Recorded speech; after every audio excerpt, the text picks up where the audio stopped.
Where is he? Let me give him a ring. It's his birthday today, but that is no excuse for being late.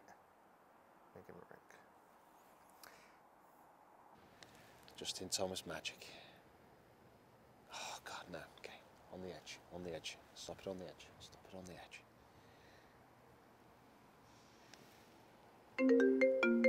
God, how did he do it? I don't get it. How did he do it? Hello. Pete? Hi, mate. First off, happy birthday. Oh, thank you. Yeah, 21. Would you believe it? But where actually are you? We filmed the Monday Night Golf Show. Yeah, I'm just practicing. No, I'm just practicing Justin magic putt. What do you mean, magic? The magic one, where he gets it bouncing on the edge. We need to film the show. Hang on, I think I've got it this time. Right, come straight down. I'll see you in a second.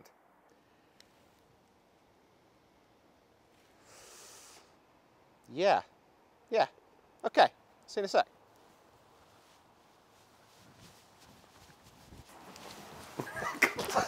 How are you, mate? All right. I'm good, mate. Thank you very much. Thanks for coming and joining us on the Monday Night Golf Show. Well, you know, it's the least I could do. Well, your name's on the poster, so you've got to come This is in. very true. So, guys, Monday Night Golf Show. We're down here at Quest Golf Academy.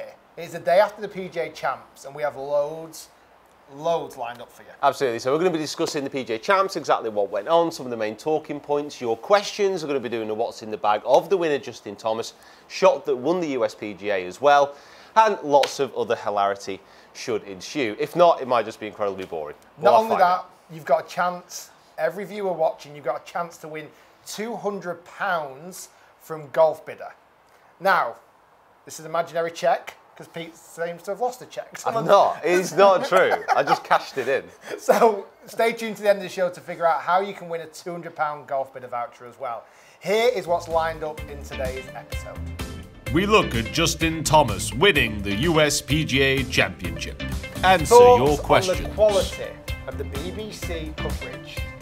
Recreate the winning shot. And it just adds that little bit more loft. And it's going to be stopping. Oh, that's quick. And give away £200 with Golf Bidder. So the PGA Championship, wow, what an event. It only really started to light up with maybe 9 holes left to play. Yeah, it was a funny one because Quail Hollow, a much changed Quail Hollow, so they redesigned some of the course, added new holes in, but also adapted the grass, so it's now a full Bermuda course, and that made it a very different course than what some of the players had played before. Like Rory McIlroy, obviously his favourite course ever. He was saying it was so much different, and then for the first few days, it was just a little bit flat because people were finding it really tough and there weren't really many birdies flying in. There was a lot of putts missing because of the difference on the grain on the green. So it wasn't the most exciting major championship I've ever seen until last 9 holes of the back 9 of the major. We have a new PGA champ in Justin Thomas. 24-year-old from Kentucky. He is currently world number 14, but as of today, that will get refreshed and maybe even cracking into the top 10 in the world. Really good friends with Jordan Spieth and Ricky Fowler, growing up playing junior golf with Jordan Spieth. And to go back-to-back majors, the two guys, that's pretty impressive. Yeah, but it all kind of kicked off back 9 Sunday, and everyone says that's where it's won. And it's also where it's lost to a degree, because there was some really incredible golf going on in that back 9. Well, I think at one point going into that back 9, there were 6 players on 7 under, I think. And that was, you were looking at it thinking, oh, crikey, this is going to be a playoff. And you thought Matsuyama, with obviously, the player that he is now, you thought he'd have come through. Justin Thomas hasn't historically had an amazing time on Sunday in majors, so you kind of thought, well, maybe he'll drop away. But he's the one who really showed the grit and the courage to go ahead, hold the putts when he needed to, and just played some incredible shots. Well, he's won the most tournaments this year out of all the competitors that were competing with the 59 on that final as well. Day. Yeah. And he had shot the 59 earlier on in the year. So he was in prime position. He had that putt drop on 10, which Pete's just been recreating outside. Is that still magic, or have you figured it out yet? Oh, it's easy, yeah, I've figured it out now. Okay. I'll be doing it all the time now. Then he continued and just pressed on. He had a few scary moments where he missed a few shots out wide and hit some bunkers, but made some great up and downs. And then Matsuyama from nowhere kind of just blew up a little bit as well, which was a shock. I mean, Thomas got a bit of luck, there's no doubt. He hit a couple of trees and it came back into play and all the rest of it. But you need luck if you're going to win anything. So you can take that as it is.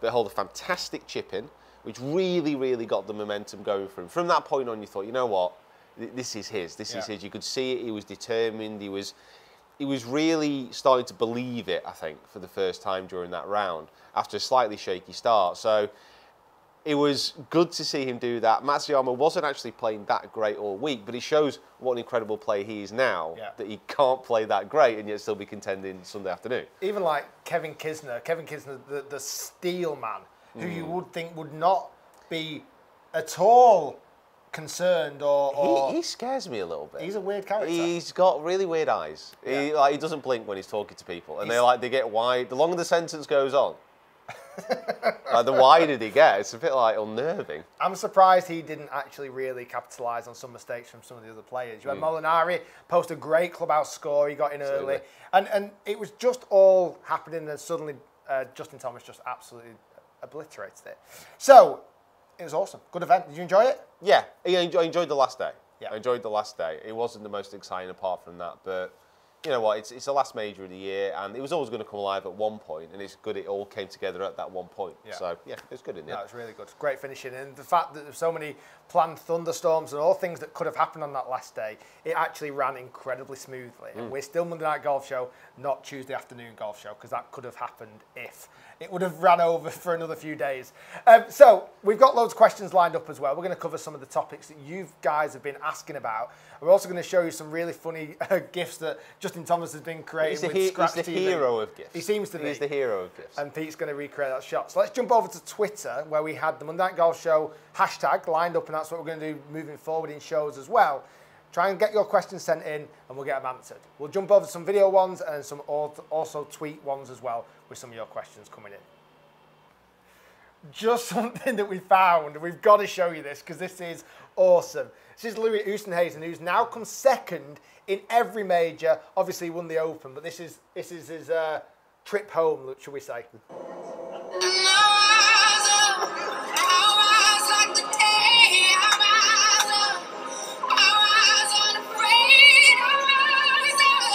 Brilliant. Currently 22,000 retweets on this.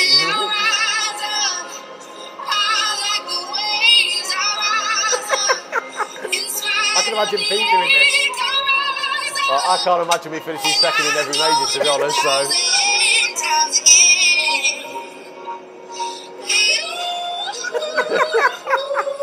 Good, isn't he? He's good.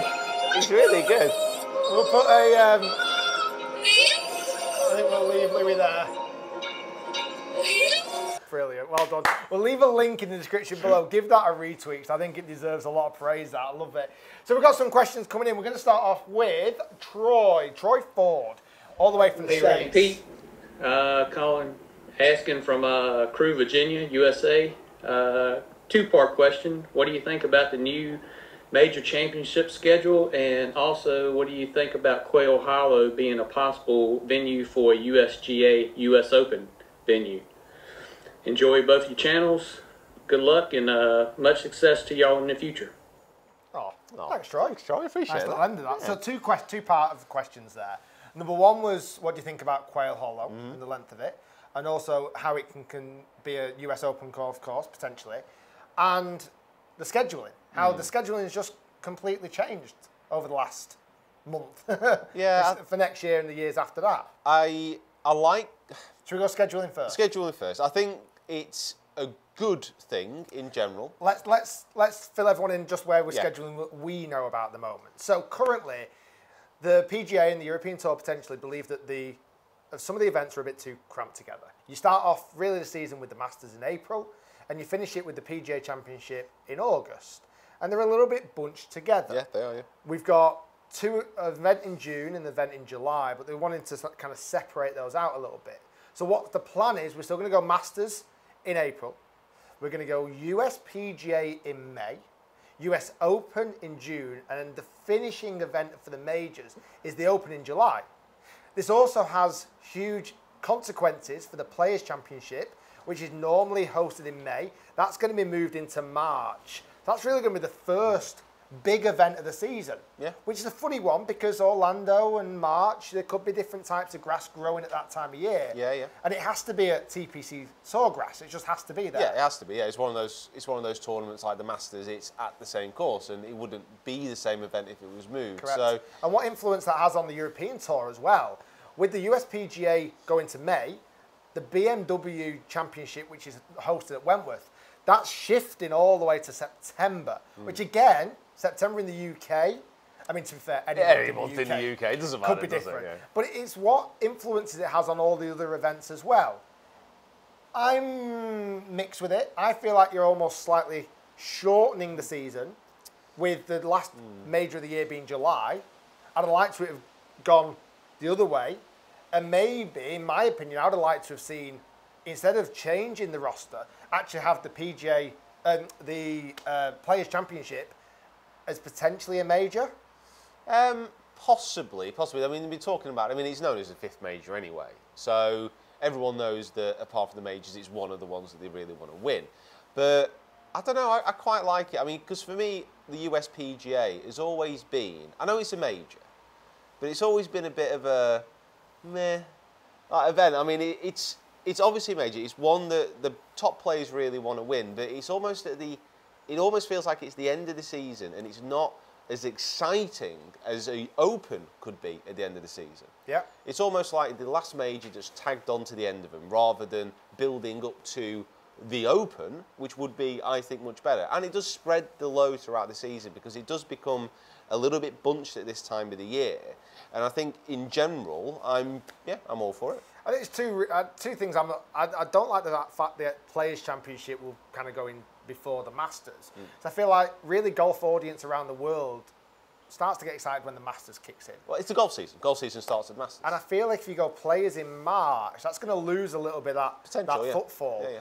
However, I might be completely wrong, and it might become that the Players becomes the start of the season. Yeah, yeah. Then brilliant. Because I'm all up for that. Starting the season earlier, brilliant. Extending it as long as we can as we go into the Middle East and go into Dubai and Abu Dhabi and the race to Dubai and the FedEx Cup and all of that stuff that's happening much later in the season now. Let's start it earlier and see what happens. And that's the thing now. I mean, with the golf tours, European Tour, US Tour, is there an end of season now?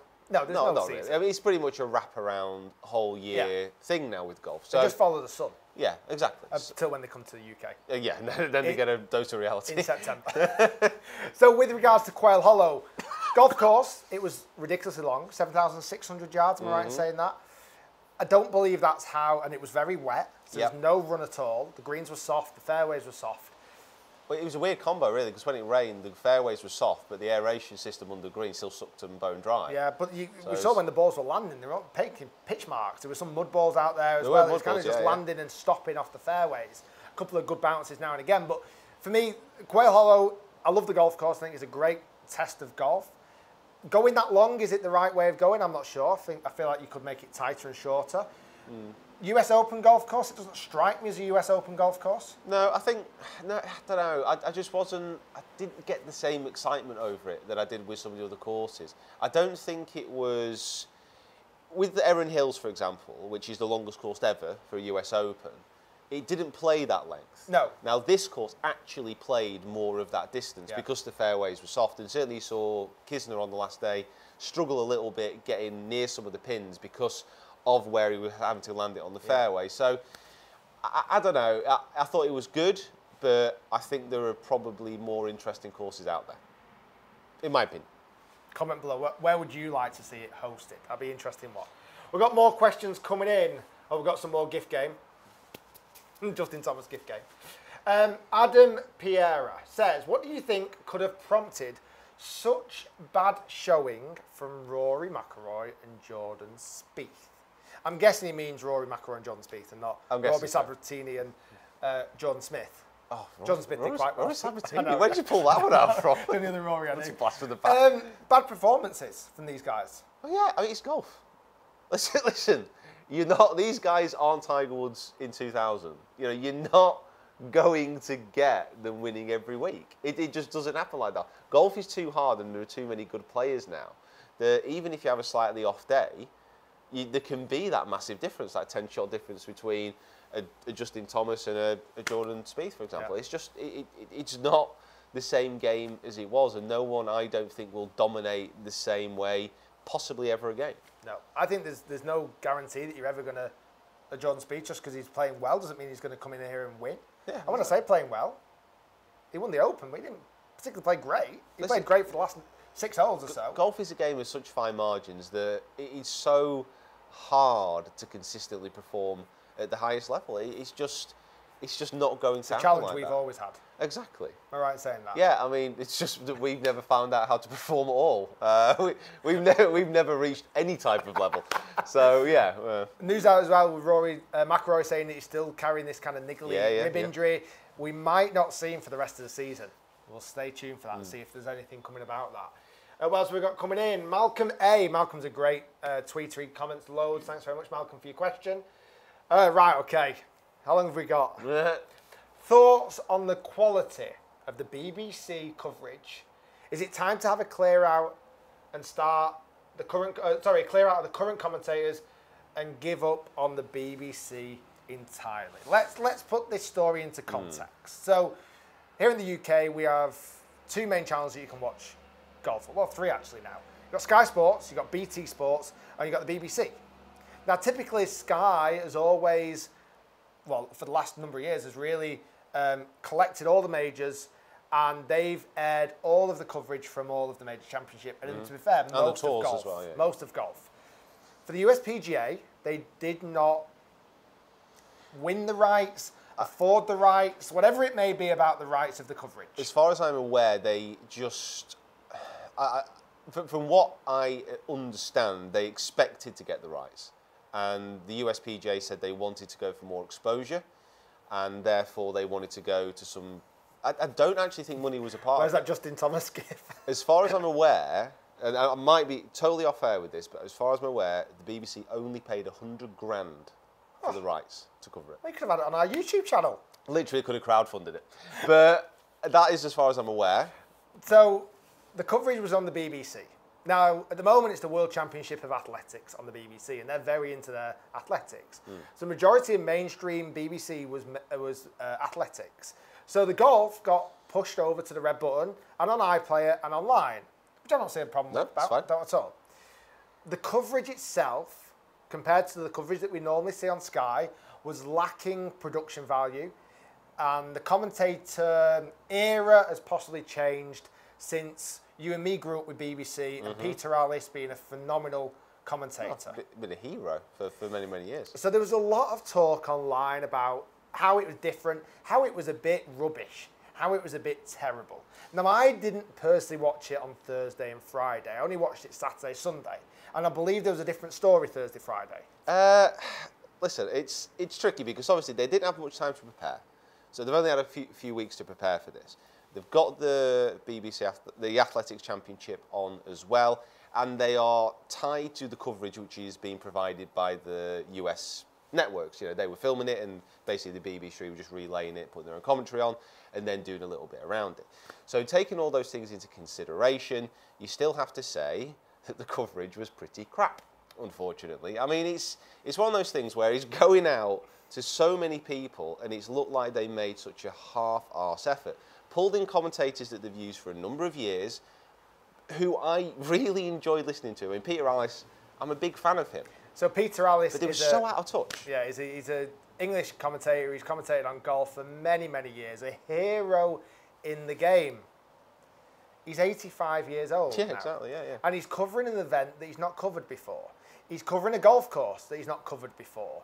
Potentially, the players that are coming through the ranks as well, they're very new players. This is also the PGA Championship, an event you can qualify for. So there'll be players in there that we don't know.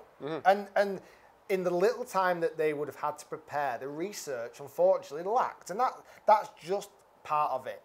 I wasn't that offended by the coverage.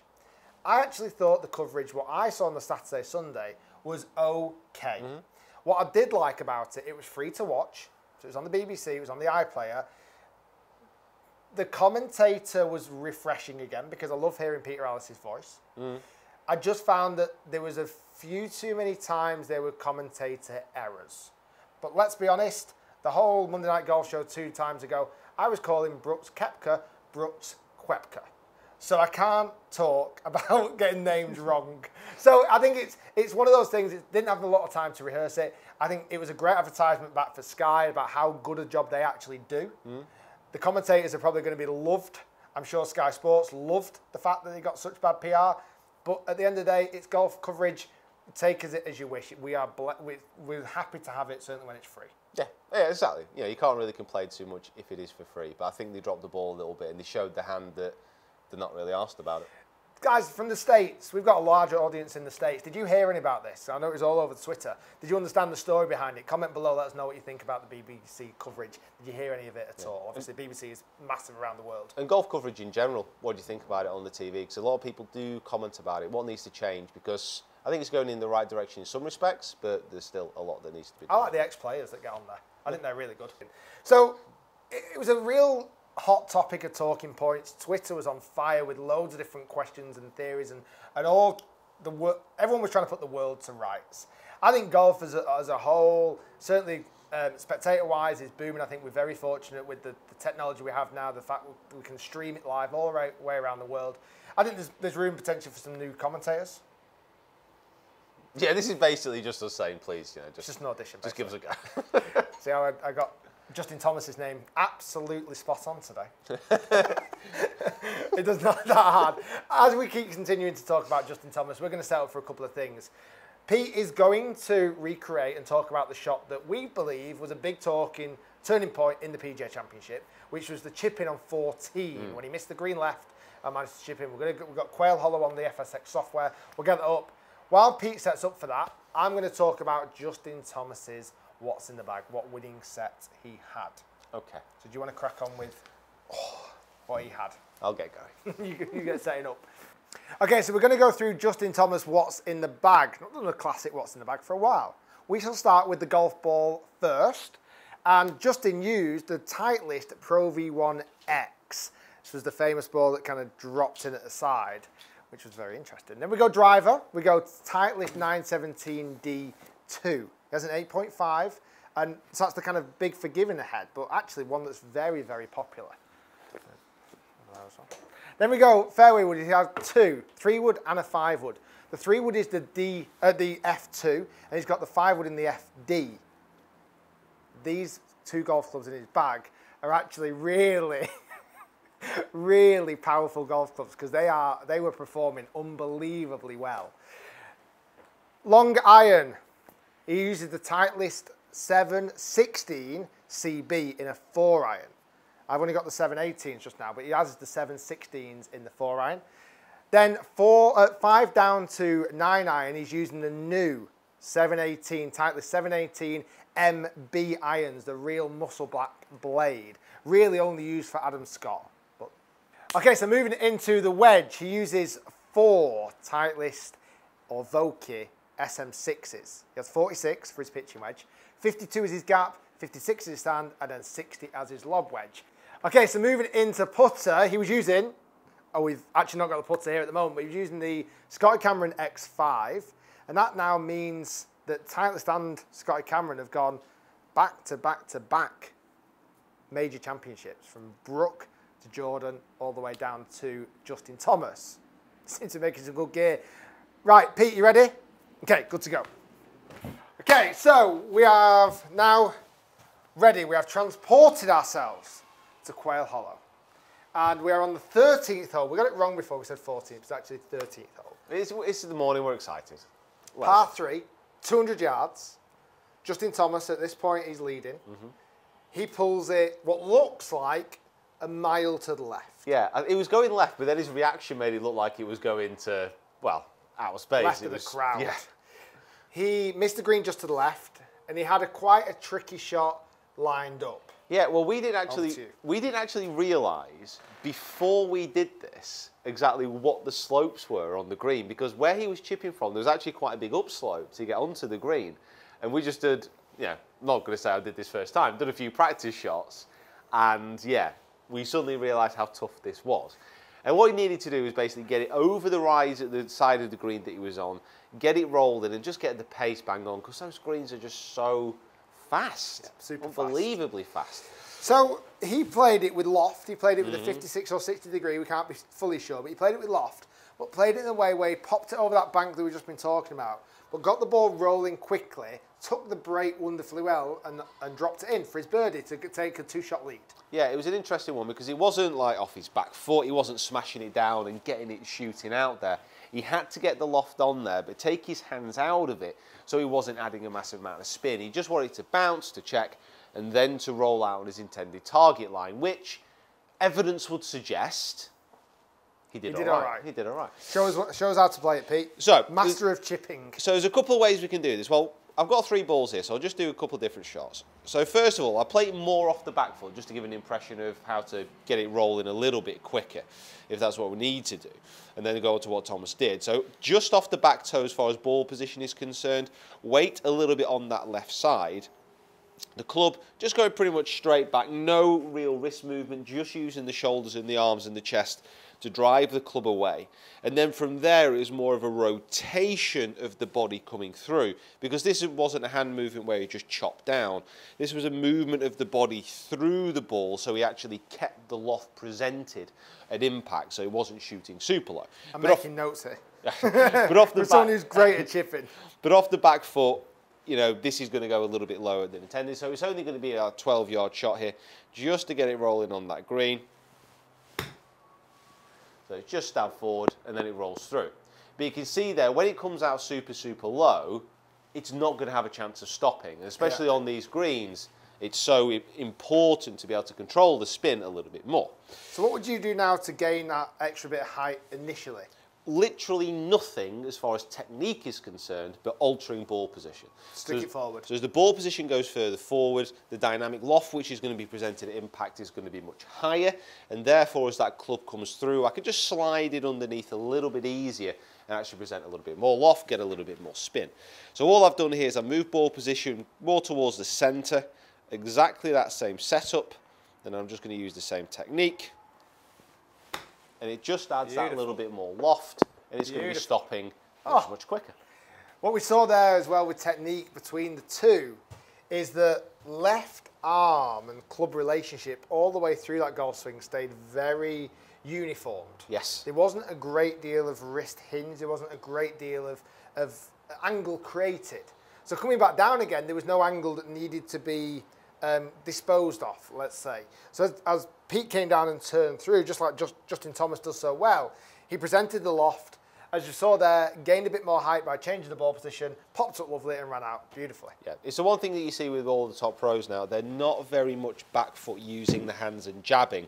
It's all body driven, really taking the hands and arms out of the equation and just using the body to present the club at impact. Can I show one shot here? And this, I think, is something that a lot of people can take away from this. Because I would see a lot of players in this situation, on the back of how well Pete played that one, almost going a little bit the opposite and trying to manually force it up in the air. You'll see a lot of golfers that will take a big golf swing and slow down and try and manually get the golf ball up in the air. And every 1 in 10, that'll work unbelievably well. But consistency-wise, that'll be really tricky. So as Pete showed, keeping that relationship between the arm and the club really uniformed, I think that's a really useful bit of information to take away. Keeping the short swing and keeping that uniformed, as opposed to going long in the swing, slowing down and almost flicking at it. And you can see there's no distance control. The variance of height will be very vast. I could be hitting it high and low all the time. And there's no level of consistency there at all. That was a good one. The bad ones from that could be thins or fats all day long. Easy as that.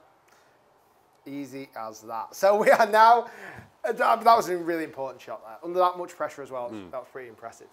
We are now going to jump over to tell you how you can enter the Golf Bidder giveaway, where we're going to give away £200 with Golf Bidder to anywhere in the world that you can spend on upgrading your golf clubs. Before we do that, I think it's worth spending some time and appreciating the wonderful Justin Thomas gift game. It is very strong. Enjoy.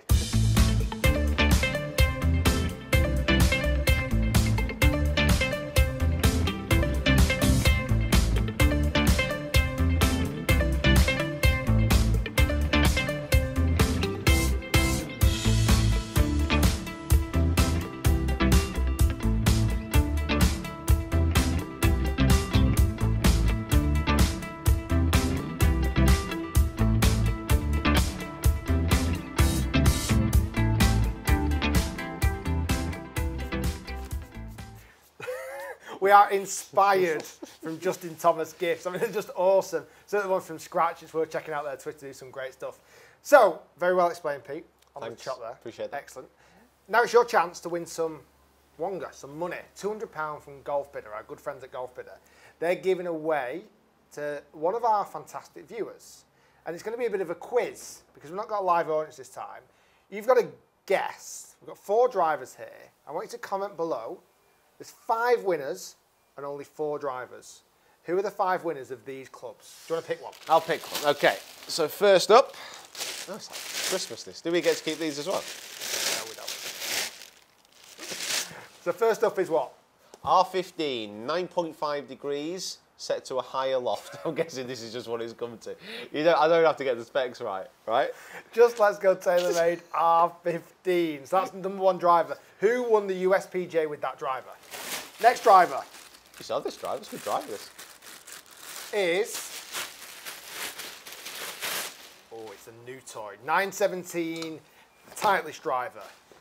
Who has won the US PGA Champs with this? You can't answer. Oh, okay.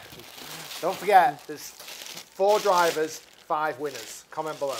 Okay. Oh, got another Titleist. The 913 D3. With this precise grip as well. It wasn't that precise. Who won with that driver? And then final golf club coming out of the bag is the Nike Covert 2.0. Well, Covert Tour 2.0. So we got 4 drivers. 917, Nike Covert, 913, and R15. Lots of numbers and letters. Well done. Our good friends at GolfBidder have sent us these, and we're going to give away, or GolfBidder are going to give away £200 to spend on their awesome kind of website, which is like an Aladdin's cave for everything Absolutely. golf. You can bag yourself some amazing clubs over there, including these little bad boys. So many memories coming back when you get these old clubs out. So comment below who are the 5 champions that won with these 4 drivers. I'm going to pick a winner on Friday. I'll comment in the comment section below who has actually won, and it can be from anywhere in the world. So guys, that is a wrap for the Monday Night Golf Show. It's been an awesome episode. Happy birthday again, my friend. Thanks for coming along. Appreciate that. Thank you. Pete is going to be giving away this awesome golf bag on his channel. I'll plug it for you, don't worry. Thank you very much. When are you doing that? I will probably I'll do it this week at some point, but I've got a plan. So you should be scared. Wow. So guys, thanks for watching. If you've enjoyed the episode, hit that like button. Subscribe to both channels. Subscribe to myself. Subscribe to Pete. Next Monday Night Golf Show will be coming very soon. Very, very soon. Very, very, very soon? Not too soon. Okay. Guys, thanks for watching. Hopefully you enjoyed the video. We'll see you soon.